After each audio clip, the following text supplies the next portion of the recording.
I hope you guys are not sick and tired of looking at me. And but please bear with me on the stage. And the only thing is that we have wonderful lineup of speakers. I'm sure you would agree for that, and who make it worthwhile for me sitting here. Dr. Ram, all of the people that I'm talking with are so technical in their own spaces that I have to keep my paper handy so that I don't go wrong and make a fool of myself. But Dr. Ram, before I begin this conversation with you, thank you so much for taking out time to be with us today. You typically come from a genomics background, and you come from an academic background. And then you made a transition towards a business side. How has this transition been for someone who's been an academician to run a business now? The good, bad, and the ugly. I wish I had some punchlines like Dr. Velumani had. So the good thing is, in fact, the academic pursuit has really helped me personally and also to the company in a long way. Just to give you an example, when you get trained academically, when you're part of the graduation, you do postdoc and everything, there is a scientific vigor that comes up, right? And you have hypotheses, you see evidence in everything that you do. You don't get inclined purely overtly commercial. You always think that there has to be an ethical, scientific way of working things. And every approach that we followed in the last decade at Medgenome, 70% of our team came from an academic background and who have done at least 4 to 5 years of postdoc abroad or some major university. So the debates, the questions that we have been very scientific, and it helped company a lot in terms of what we do. The bad side of it is, when you take 70% of your peer team from academics, it's not easy to move them into business orientation. It's pretty challenging. You have to really work with them to help them to understand that the business is extremely important, and a mix of both. And at the end of the day, we need to look at our EBITDA, we need to look at the costs, and not get distracted towards more which is scientifically exciting for them, but bring back them to a track saying that, okay, this is our priority. So this has been a little bit challenging for us, but we've been doing this pretty successfully so far. And Dr. Ram, can you explain the impact that your business of genomics is making to the healthcare industry? How is it impacting the healthcare outcomes? How is it impacting the genomic testing, helping the clinicians in the work that they do? See, 2 weeks back, there was an interview, a major interview with Jennifer Doudna, who's a Nobel laureate in physiology. She discovered the CRISPR. And she gave a profound statement. She mentioned that probably we are in the golden era of biomedical research and medicine. Okay, and which is actually, if you look at all the events that happened in the last decade, or maybe 5 to 6 years, not even last decade, 5 to 6 years worldwide, wherever genomics has made an impact. It need not be directly a genomics, but wherever it has been used into practice. Now you take, whether it's gene editing therapies, there are about 250 therapies which are in the late stage clinical trials today, which we never even imagined. I still remember 23 years back when I was in academics, I work in a large tertiary care hospital, and we used to be part of the genetic counselings that used to happen. I used to see about 15 to 17 patients with genetic diseases, and virtually at the end of the counseling, the word we used to say was, there's no treatment for this, you have to prevent it or you have to manage it. But today the situation is different. Okay, more than about 15 diseases, the treatments are on the anvil or in the clinic. They are expensive, they'll come down. But that's a remarkable progress that has happened in the last 7 years. You take gene-based therapies, you just imagine the live example of how the mRNA COVID vaccine was done.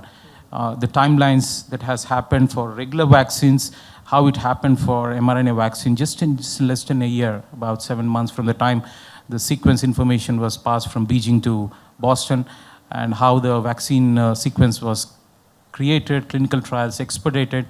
Well, there is a little bit of controversy on the other side, but still the good thing that has happened was within few months' time you have a vaccine, which was unheard in the vaccine world. And now it's been extended to a great deal of other diseases, not only infectious, cancer, multiple sclerosis, many other things. And you will see this path-breaking work, which will continue to happen in the next few months, next few years to happen.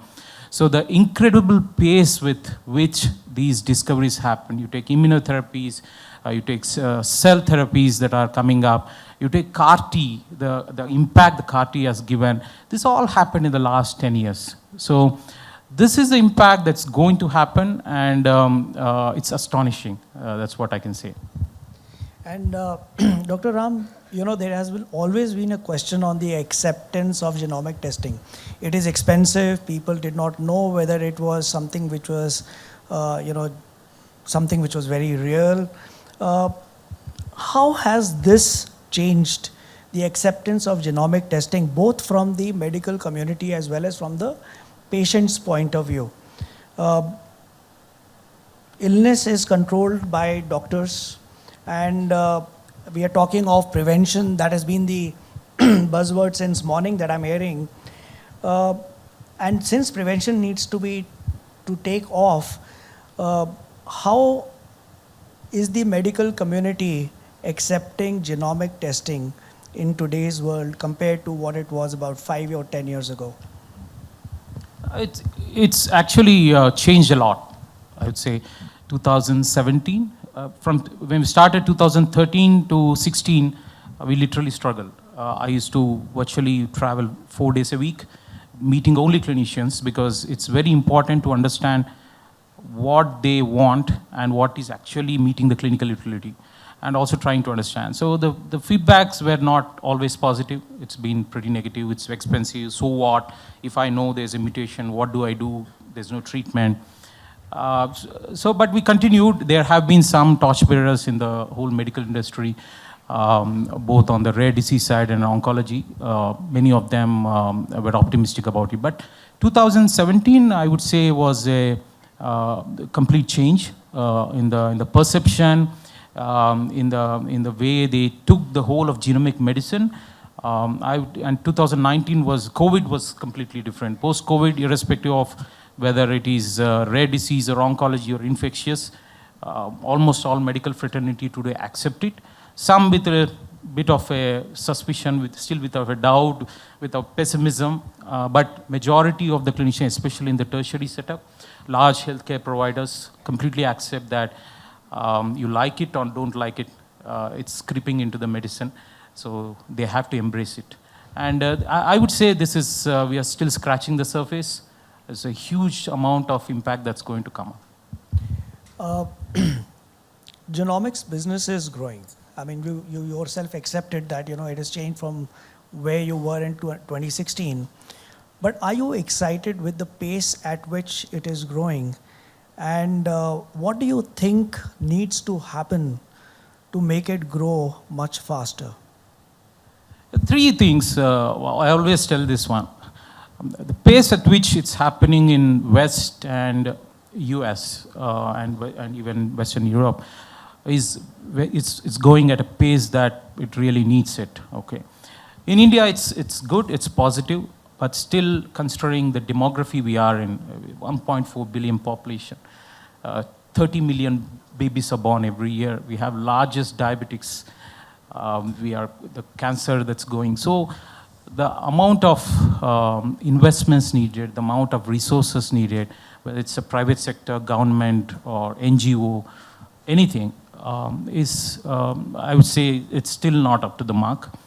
We have huge potential. Look at the skill set. Today, it's not wet lab anymore. Our dry labs are expanding. We increased our dry labs by about 6x compared to wet lab by about 2x. Okay, so it's all about data, harnessing the data. So we have the largest skill set anywhere in the world to crunch the data. Okay, so if we have to see, considering the largest population with the highest burden, with the biggest unmet need that is needed here, and the skill set that we have, I think a lot more needs to be done by every stakeholder without naming every specific one. But I think to be very specific, the healthcare practitioners have a big role to play. So this is one point. Second, I think insurance sector has to open up in this field, because today an average price of any genomic test on the illness side is roughly about 10 to 15,000 rupees, or a little higher also. So it's not possible for every Indian to bear this. So there has to be some kind of provisions that need to come in for insurance to get into this sector. This will really boost a lot. And third is, there is always a spurious component of what any industry does, and especially in India, it's always like a, what you call ban for all or free for all kind of stuff. So the regulation has to come in a very balanced way. Who does what? Is there really science behind it? When it goes into the market, are we responsible when we commercialize things? So I think a balance of these three is needed to really make an impact and increase the pace at which we are doing things. Now, we've been talking of personalization, prevention, and how does genomics impact these two things when it comes to cancer treatment, oncology space? It's a very broad word. Personalization is a very broad word. There are many ways you can personalize. But in oncology segment, I think today you talk about majority of the cancers, starting from lung, which is the biggest in men, take ovarian, breast, including cervical. Many of the cancers, unfortunately, they are detected at late stages, stage 3, stage 4, not in the early stage. And today, while it's time will decide whether it's a good thing or bad, majority of the pharma, global pharma, I'm talking about the large pharma, have moved their R&D budgets, R&D efforts, 70 to 80% in oncology towards targeted therapies. Now, a segment of oncologists have a doubt on that, but majority of them accept that targeted therapies are, and there is enough evidence to show targeted therapies are much better in terms of survival rates, in terms of progression-free survivals, in terms of better lifestyle, better standards of living, and also preventing deaths and burden. So all these targeted therapies work on one aspect, identifying a biomarker in that individual. So it could be a genomic biomarker, it could be a proteomic biomarker. For immunotherapy today, you would have seen in recent news, some of the rectal cancers, a group of people just vanished with an immunotherapy. There is an immunotherapy called pembrolizumab, which is given for those patients who have high number of mutations in the tumors. This is a very personalized. An individual who doesn't have high mutation burden, you don't give pembrolizumab, or you don't give immunotherapy, or it doesn't work as well as it works in other patients. So this is a personalization. It's happening, and that's the way it is happening because the discoveries of the drugs are being done in that way. So it's high amount of personalization today. Lung, colorectal, breast, ovarian, you name a cancer, even the diagnosis of the diseases, you take today, glioblastomas are not diagnosed or not classified. How it used to be classified earlier, it's classified on genomic basis. Prognostication is done based on leukemias today, classification is done on genomic markers. It's no more done based on earlier pathological classification. It's a combination of both. And you tell a patient will do well or not by saying, okay, this mutation is there, prognosis is going to be very bad. So it's a high amount of personalization that's happening. And Dr. Ram, one is about illness or somebody is unwell, but biohacking seems to be the buzzword of where the industry is taking off today. How is genomics impacting biohacking? What is the role of genomics in biohacking? If I'm right, you're trying to understand on the wellness side, yes, getting the control on the consumers. Absolutely. And how it is. I've tried to put this in a very, it's a little bit, what to say, we are overhyping things at this point of time. There is good amount of evidence to say that some of these tests that are done or the services that are done to ensure consumers take directly control of their health benefits, but there is a great deal of more science that needs to come in. See, biology is very complex. Okay, you take a microbiome. You just imagine. I was reading a paper last week. You bathe with one soap. After 2 days, you bathe with another soap. 90% of your microbiome on the skin alters. So that's the kind of a dynamics you are looking at. You can't say just by sequencing a microbiome, a stool microbiome, and say that you can take this nutrition. Yes, there is science, but it still has to mature. It's very complex.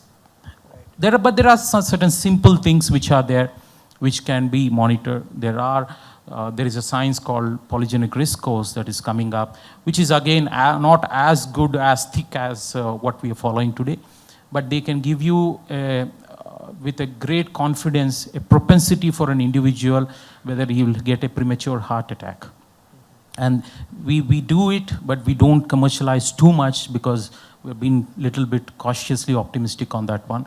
Still, science is maturing, but it's growing fast. But we need to be a little bit careful on what we do on those things.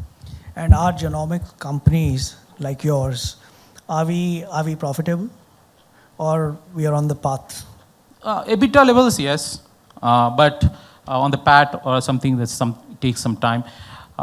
So as Ganesh has mentioned, I have always say one statement especially on the diagnostic side. It's like cocaine. You know, it's bad for you. Diagnostics is like that, especially on the tertiary, what we work on. It looks very, very attractive, very lucrative. You get addicted, you keep killing yourself. So you have to be very careful on the play, how you do. You can't burn too much, but at the same time, you can't be conservative. Okay, right. You have to innovate. You have to spend your resources. You have to drive the science. You have to create the market. Okay, there are many things, but we have to do very judiciously. So since you're talking of, you brought this word up, judicious, I want to ask you one last question. And that is that, genomics organizations, the companies that are into genomic testing are collecting loads of data. The amount of data you guys are collecting is humongous. And with the advent of AI and the advancement that AI brings in terms of analyzing that data, how powerful or dangerous would these genomic companies could be in the future? If you ask me in the scale of 1 to 10, how powerful they will be, I would say somewhere around 6 to 7. Okay, data is very, very critical, but it needs to be well qualified data. Okay, last week we've been having a discussion on our predictive scores of coronary artery disease, and our data team said that we want to apply some of the deep learning methods. The problem there was we don't have data at individual patient level. We have aggregate. And when in that particular case, aggregate level data will not really give a much difference when you are applying deep learning methods. When you have an individual level data, it makes a lot of difference. So how you approach data is huge, data is very valuable, and you can do a lot of things. And even today, if you have seen almost every quarter, some of the large pharma companies are moving towards AI-based drug discovery approaches. Okay, but it's very resource intensive. It's not going to be that simple. And data can be used for various purposes, but as long as it's within the ethical, legal framework, at least what the country has. We don't have one of the great frameworks which Europe, GDPR or Singapore has it. But whatever we have, as long as it's an ethical, legal framework, I don't see, and it's secure, it's safe. Again, guidelines have to come into place. I think we are in a good place. Do we have a need to regulate genomics in our country? Oh, but regulation should be there for every industry. Every industry needs a regulation. Today, if there is no regulation, I don't think every industry has got its own pros and cons. But that regulation has to be very, very business friendly, at the same time safeguard the interest of consumers and the stakeholders. And that's how I would say, if you ask me one secret sauce why Western countries have been able to push the limits of everything in this, is because they have been very, very balanced in their approach.